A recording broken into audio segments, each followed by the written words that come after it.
Bonjour, chers étudiants. Je vous présente dans cette séquence relative aux mémoires de fin d'études en licence fondamentale les premières étapes sur lesquelles on va travailler pendant cette séquence, c'est la réalisation de la problématique et le plan de mémoire.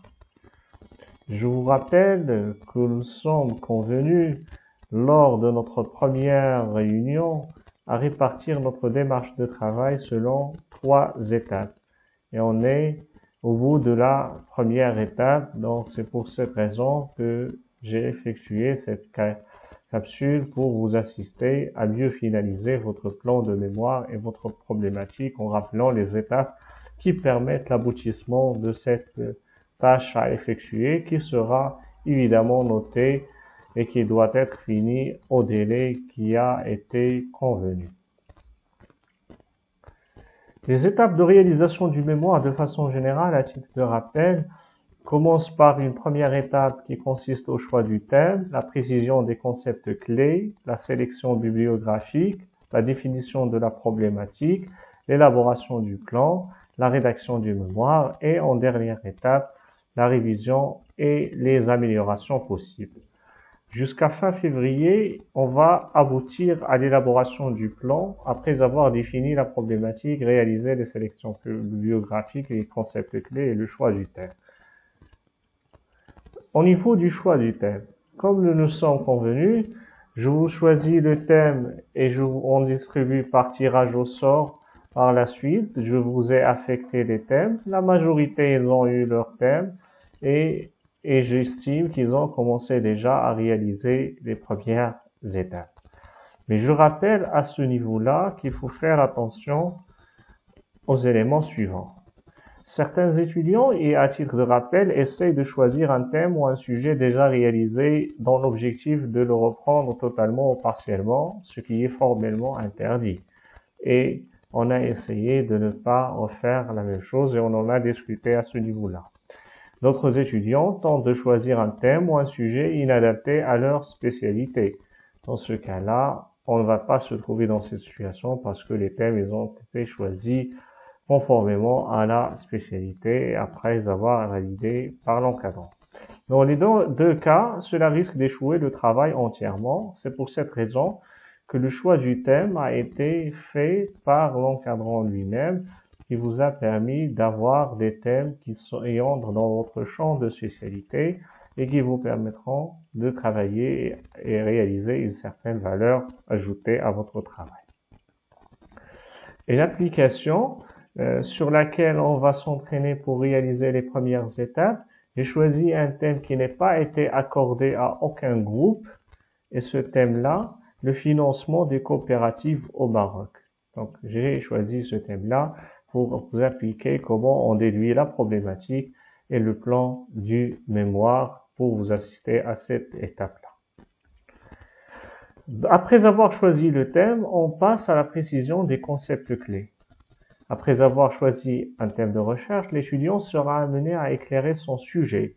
Il s'agit dans cette étape de définir les mots-clés qui composent son thème de recherche. Dans chaque thème de recherche, il compose un certain nombre de mots-clés qui permettent la recherche par la suite. La définition doit combiner entre ce qui est linguistique lié à la spécialité et le champ disciplinaire. Donc, par exemple, si je choisis le concept clé, je dois le définir, une définition linguistique et une définition également liée au champ d'application pour l'éclairer et délimiter le sujet. Donc, l'objectif de cette définition est de réaliser une certaine délimitation du thème de recherche et d'orienter le champ d'investigation et surtout d'éviter d'arriver à une situation de hors-sujet. Donc, le fait de préciser les concepts clés permet de délimiter le sujet et éviter le hors-sujet. Dans notre application, c'est très simple. Donc, nous avons les 3 mots-clés suivants, le financement, les coopératives et le Maroc. Donc, en combinant ces 3, ça va être les limites de notre champ d'action. Quand on aborde le financement, on doit travailler sur les coopératives et quand on va travailler sur les coopératives, on va travailler sur le champ géographique qui est le Maroc. Sélection bibliographique. Donc cette phase, où il y a la sélection bibliographique, constitue un atout principal pour le chercheur. De manière générale, et un outil indispensable pour l'étudiant en phase de réalisation de son mémoire de recherche et qui va guider tout au long du travail, et ce n'est pas seulement cette étape. La bibliographie est composée de l'ensemble de la documentation utilisée pour l'élaboration du mémoire de recherche ou de toute autre production scientifique.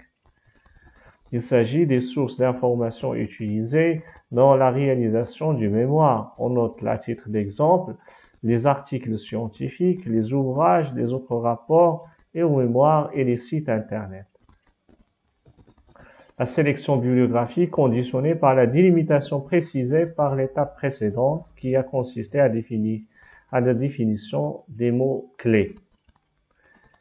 Et l'étudiant doit veiller à ce que sa bibliographie soit diversifiée et actualisée, c'est-à-dire n'est pas une seule source bibliographique, et en même temps, il ne faut pas chercher des bibliographies qui datent des années antérieures de façon très éloignée. Donc, dans cette mesure, la sélection bibliographique respecte un certain norme de rédaction. On va les voir par la suite, mais l'utilisation dans cette phase, c'est afin de nous aider à éclairer le sujet et de nous poser notre problématique et réaliser notre plan de travail. Donc, la question fondamentale, d'où vient, où on va faire la recherche bibliographique. De façon générale, les principales sources de collecte bibliographique, ils sont tout ce qui est palpable, ouvrages, etc., bibliothèques, et à titre d'exemple, je vous donne par exemple les bibliothèques de la faculté, de l'université, des autres établissements universitaires. On peut y chercher physiquement. Également la Bibliothèque nationale à Rabat qui permettra cette recherche pour les étudiants qui peuvent se déplacer. Ils peuvent également se déplacer à la bibliothèque de la Fondation Al-Saoud de Casablanca.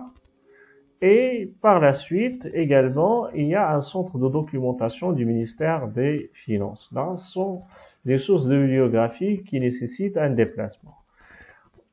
Parfois, on peut utiliser, dans le cas général, on peut utiliser ces sources d'information, mais on utilise en général ce qu'on appelle les sources sur Internet.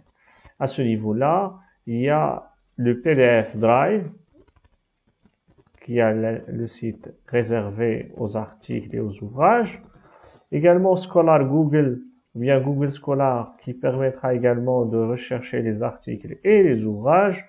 Et Z Librairie, également, qui permettra de chercher des articles et des ouvrages par mots-clés. Donc, en général, vous pouvez diversifier vos sources pour ne pas tomber dans une situation d'être délimité par les sources d'information. Rappelons que le problème fondamental, ce n'est pas les sources d'information, mais comment choisir ces informations.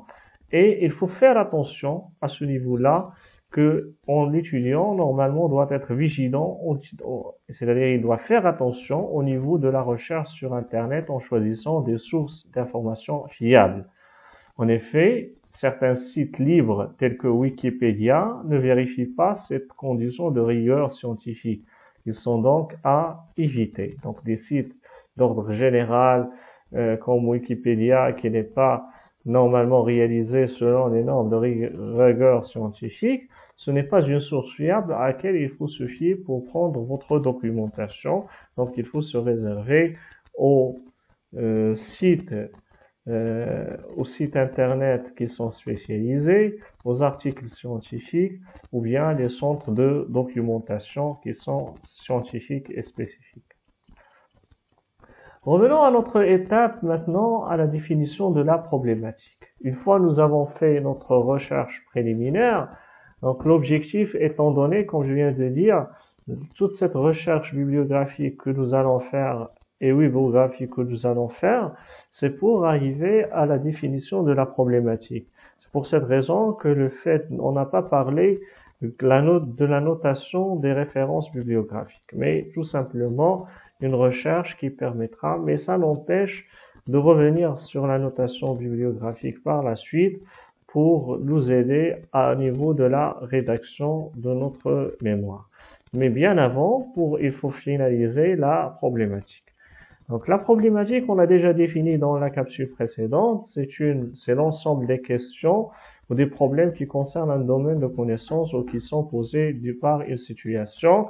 Il s'agit de questions centrales du thème de recherche. Par la suite, on peut la détailler sous forme de questions dérivées de la question centrale. Elle doit être simple, précise, concise et cohérente. La question centrale peut être déclinée en plusieurs questions secondaires qu'on vient de dire lors de la rédaction de l'introduction générale. C'est la dernière étape. Elle est fondamentale de valider la problématique avec l'encadrant. C'est ce que nous allons faire par la suite.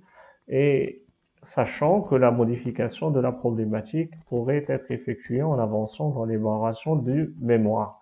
Donc cela, on va le faire en conformité et collaboration entre étudiants et encadrants également.